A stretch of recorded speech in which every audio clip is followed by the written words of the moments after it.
It sounds unthinkable, but what if the United States invaded Canada to seize its vast natural resources?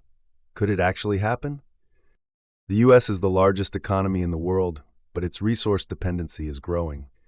Oil prices are volatile, fresh water is becoming a scarce commodity, and global supply chains are under increasing strain. America has relied on Canada for decades to supply critical resources, but what if the tides turned? Imagine a scenario where economic instability, food shortages, and energy crises force the U.S. into a drastic decision. Instead of importing resources from Canada, they take them by force. With political tensions high and alliances shifting, could America justify a move against its closest ally? Canada is resource-rich and sparsely populated, making it an easy target for a superpower looking to secure its future. It holds the world's third-largest oil reserves, most of which are in Alberta. 20% of the world's fresh water, critical for survival in a warming world. Massive farmlands Ontario, Saskatchewan, and Quebec supply key crops. Vast forests and minerals, from BC's timber to the Arctic's untapped resources. Would the U.S. see its northern neighbor as a goldmine of resources waiting to be claimed?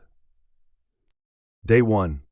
Under the guise of a strategic security operation, the U.S. military launches a surprise incursion into Alberta's oil fields, British Columbia's hydro reservoirs, and Ontario's fertile farmlands. Day 5. Canada, caught off guard, mobilizes its forces and calls upon NATO and key allies for immediate assistance. But will NATO step in against the U.S., or will political hesitation leave Canada to fight alone? Week 2. The conflict escalates globally. Russia and China, both wary of U.S. dominance, denounce the invasion and begin military posturing. The European Union, dependent on both the U.S. and Canadian trade, faces a difficult decision. Is this the beginning of World War III? With Canada's vast wilderness and decentralized infrastructure, fighting drags on.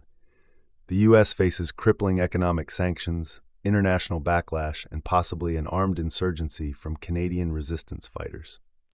But the biggest question remains, would this shatter the NATO alliance forever?